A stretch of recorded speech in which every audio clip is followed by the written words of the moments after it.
నీ సైకోతో ప్రశ్నలు వేయించాడు కదా, నేను కూడా నీ మీద కొన్ని ప్రశ్నలు నాకు కూడా కొన్ని సంధిస్తున్నా.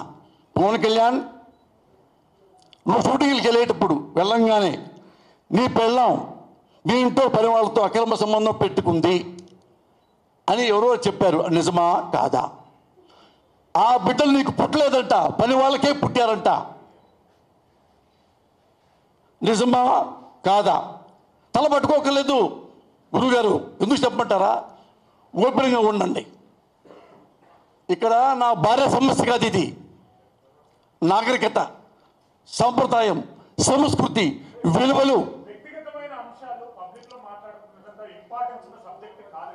ఇది అక్కడికే సబ్జెక్టు.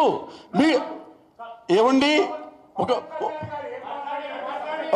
ఆగండి, ఏమండి వినండి, మీరు జర్నలిస్ట్ అయినప్పుడు నేను ఆగండి సార్, ఆగవయ్యా, నువ్వు చాలా తెలివి కలబడి చెప్తా. వ్యక్తిగత నేను డిబేట్ అవుతానా? ఇది చెప్తాను. ఏమయ్యా, ఒక వినండి సార్, ఇదే సబ్జెక్టు. ఒక రాజకీయ నాయకుడు పార్టీ పెట్టిన వాడు ఆడపిల్లల గురించి, భార్యల గురించి, మానభంగాల గురించి మాట్లాడతాడా? హౌ షేమ్ ఇది వ్యక్తిగత విషయమా? మానవత్వ విషయం. సమాజంలో ఉంటుంది నా భార్య. ఈ నారా చంద్రబాబు అనేవాడు 2014లో 600 హామీలు ఇచ్చాడు. పెద్ద చూడండి, వస్తుంది మీకు నెట్లో వస్తుంది, పెద్దది 600 హామీలు. అది ఇస్తా, ఇది ఇస్తా, I can bring the stars from the sky. ఆకాశం నుంచి చుక్కల్ని మీకు తెచ్చిపెడతాంటాడు వీడు, ఈ రాసుకెళ్ళాడు. ఏనండి, 600లో ఒక్క హామీ అయినా చంద్రబాబు మీకు ఇస్తే మీరు సంతోషపడితే ఆయనకే ఓటేసుకోండి. I'm telling you, wholeheartedly I'm telling you, వేసుకోండి. వాడెప్పుడు ఏ ఒక్క హామీ నిలబెట్టాడు? ఎప్పుడు ఈ సీట్లో కూర్చోవాలి, దీని తర్వాత ఎప్పుడు నా కొడుకు కూర్చోవాలి, ఎప్పుడు ఎస్సీలను తిట్టాలి, మాల సోదరులను తిట్టాలి. మాది ఎవడన్నా రాజకీయ నాయకుడు ప్రజల మీద బతికేవాడు, ప్రజల కోసం బతికేవాడు ఎస్సీల్లో పుట్టాలని కోరుకుంటారా? కమాళ్లలో పుట్టాలని కోరుకుంటారు. కానీ మాల కులంలో పుట్టాలా, మాది కులంలో పుడతారా, ఎస్సీలకే పుడతారా? చిచి, ఎస్సీ కులం అంటే అంటరాని కులం, ఒప్పుకోం. మేము కమ్మాళ్ళు అంటేనే అగ్ర కులం అన్న వెధవ. ఎందుకు వెధవ అంటున్నాను? ఈ మాటలు అనేవాడు వెధవ కంటే ఇంకా అబోవ్ ఆల్. ఇదే నేను అడుగుతున్నా నారా చంద్రబాబు నాయుడు. నువ్వు అన్నావే మాలలో పుట్టకూడదు, మాదిగలో పుట్టకూడదు, మరులో పుట్టకూడదు, ఇంకో దాంట్లో పుట్టకూడదు అన్నావే. అదే ఎస్సీ సోదరుడు ఈ స్టేజీలో కూర్చొని కమ్మాళ్లలో పుట్టాలని ఎవరు కోరుకోడు అంటే నీ తలకాయ ఆడబెట్టుకుంటావు, తీసుకెళ్ళి మొలకాయలో పెట్టుకుంటావు. You stupid fellow.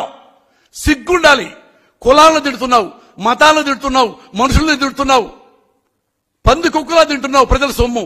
చాలురా, ఇక తెగ తిన్నావురా, 1,00,000 కోట్లు తిన్నావురా. నువ్వు నీ కొడుకు మొత్తం వెళ్ళిపోయి 10 ఏళ్ల పాటు 20 ఏళ్ల పాటు ఏ దేశంలో వెళ్ళిపోండిరా తీర్థయాత్రలకి. ఆంధ్రదేశంలో మేము సంతోషంగా బతుకుతాం.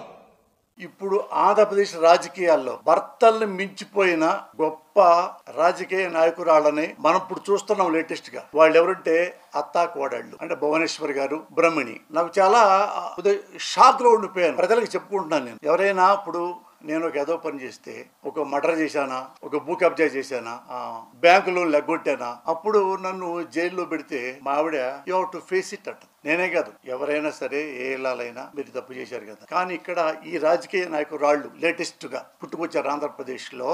మా ఆయన నారా చంద్రబాబు గారు ఎంతో ఉత్తముడు, నిజాయితీ పరుడు. ఆయనకేం అవసరం అండి కాజేయటానికి? ఏం లేదు, మాకేం కర్మ అని ఈ మేడం, భువనేశ్వరి మేడం అది చెప్పడం వాడు మర్చిపోయారు మీకు. అసలు ఈమె భర్త ఇంత నాశనం కావడానికి, ఈమె కొడుకు ఇంత నాశనం కావడానికి భువనేశ్వరి గారి మెయిన్ కారణం. ఆమె జైల్లోకి వచ్చి దేని జైల్లో పెట్టారు, అవినీతి పనులు చేశారు, ప్రాథమిక సాక్ష్యాధారాలు ఉన్నాయి అని రిమాండ్ పంపించారు రాజమండ్రి జైల్లో. రాజమండ్రి జైల్లోకి నారా చంద్రబాబు నాయుడు గారిని పంపించింది ఎవరు? జడ్జి గారా, జగన్ గారా? జగన్ గారు కూడా అటు పంపిస్తారా? పంపిస్తే ఇప్పుడు 4 ఏళ్ల ముందే పంపించాడు కదా. దీనికి ఒక చట్టం, న్యాయం ఉంది. చదువుకున్నారు కదా, భువనేశ్వర్ గారు కూడా చదువుకున్నారు కదా, బ్రాహ్మణి చదువుకుంది కదా. అయినా ఈమె మొగుడిని చెడగొట్టింది కాబట్టి సమర్థించుకుంటా ఉంది. జైల్లోకి వచ్చి లోపల చూసి బయటకు వచ్చి ఎంత గొప్ప మాట మాట్లాడంటే, స్వీట్ గా యేసు ప్రభు కూడా అంత గొప్ప వాక్యం చెప్పున్నాడు. మా హస్బెండ్ అక్రమంగా కేసు పెట్టారు, మాకేం కర్మండి, మాకు ఇంత డబ్బు ఉంది, హెరిటేజ్ ఉంది కదా, హెరిటేజ్ లో 22% షేర్ అమ్మేసుకుంటే 400 కోట్లు వస్తాయి, మాకేం కర్మండి. ఈ మాట అన్నారు కదా ఈ మేడము. ఇదే నేను అడుగుతున్నా మేడంని, ఏమండి ఎప్పుడైతే వచ్చి కాళ్ళకి దండం పెట్టాడు ఆ తర్వాత మీకు తెలుసు వెన్నుపోటు పడవటం, కుర్చీ లాక్కోవటం, చెప్పుతో కొట్టడం, ఇవన్నీ దూరంగా చూస్తూ భువనేశ్వర్ గారు ఎంజాయ్ చేయటం. ఈ పర్పస్ ఏంటి? అమ్మయ్య మా నాన్న బయటికి వెళ్ళి కొట్టాడు. మనోడు చంద్రబాబు కొడుకు కదా, వాళ్ళ అయ్య సొమ్మిడిది కాదా, వాళ్ళ అమ్మ సొమ్మిడిది కాదా, వాళ్ళ భార్య సొమ్మిడిది కాదా, కుటుంబ సభ్యులు కొనుక్కున్నారు అక్కడ హెరిటేజ్. ఇదిగో ఇవన్నీ మీకేది ఇచ్చాను నాన్న, ఇందులో ఉంది హెరిటేజీ తీసుకున్నారు. ఇక్కడ ఇదే ఏరియా కొన్నవాళ్ళు అమ్మిన వాళ్ళు మొత్తం ఉంది. ఇందులో మా నాన్నతో నా సంబంధం ఏంటి? చంద్రబాబుతో నాకేం సంబంధం? మా అమ్మతో నాకేం సంబంధం? నా పెళ్ళంతో నాకేం సంబంధం లేదు. నా పేరు లేదు కాబట్టి వీడిని జైల్లో పెట్టండి, పోతానికి ఇష్టపడలేదు. ఇప్పుడు నేను చచ్చిపోయాను అనుకోండి సార్, ఆస్తులు మా అబ్బాయి ఏమంటాడు? మా నాన్న సంపాదించుకొని నేను వదిలేసి వెళ్ళిపోతాడా? నా తర్వాత నా కొడుకేకి వారసుడు. హెరిటేజ్లో సంపాదించావు, నీ కొడుకేకి వారసుడు, మీ కుటుంబ సభ్యులేగా. అంటే నీకు తెలియకుండా ఇక్కడ మీ అమ్మగారి స్థలం కొందా? Is it possible? నీకు తెలియకుండా మీ భార్య హెరిటేజ్లో ఒక డైరెక్టర్ అయిపోయిందా? Is it possible? ఇవేమి కాదు. చెప్పాక లాస్ట్ ఒక క్లైమాక్స్ చెప్తా మీకు ఒకటి, బిఫోర్ క్లైమాక్స్. ఇలాగా వీడన్నీ బయట పెడుతున్నాడు కాబట్టి వీడిని ఇట్ట వదలకూడదు. పోసాన్ అనే వాడిని మర్డర్ చేయాలి, వాడిని ఎలిమినేట్ చేయాలి. ఎలాగైతే పొంగనూరులో చంద్రబాబు గారు పోలీసులు కూడా అటెండ్ మర్డర్ లాగా కాళ్ళు బాగొట్టి చేశారు, అట్లా పోసాని గారిని కూడా అలా చేస్తారు. వాళ్ళంటే మంచి ఫిజిక్ ఉంది, పోలీసులు తప్పుకున్నారు దెబ్బ. నేను పక్కోడిని 2 పోట్లు పట్టి అవుట్. 3వ రోజు ఏమంటాం? ఓ రోజు బాధపడతారు, మీరు అరే పోసారి పాపం మంచోడు చచ్చిపోయాడు రా అంటాం. 3వ రోజు అతనికి ఏం జైలు శిక్ష పడదు, కోర్టులో ఏం కాదు. వాళ్ళ నాన్న ఉన్నాడు కదా, ఏ వ్యవస్థనైనా అప్పే నాకేస్తాడు, ఏ వ్యవస్థనైనా. చంద్రబాబు తెలుసు కదా మీకు. అతని మీద ఎప్పుడన్నా కేసు పెట్టి జైల్లో ఉన్నాడా? 16, 17 కేసులుంటే అన్ని సేలే. ఇద్దరు అత్తాకోడళ్ళు. ఈ అత్తాకోడళ్ళకి తెలుసు నువ్వు ఎలా తిట్టావు. వాళ్ళు ఏమన్నారు?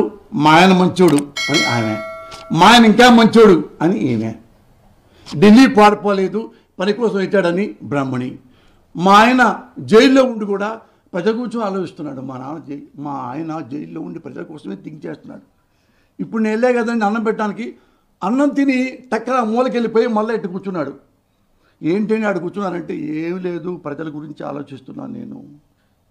చూడండి మా ఆయన ఇప్పుడు కూడా మీరు లోపలికి వెళ్ళి చూడండి జైల్లో, అక్కడ కూర్చొని నా ప్రజలు అంటున్నాడంట.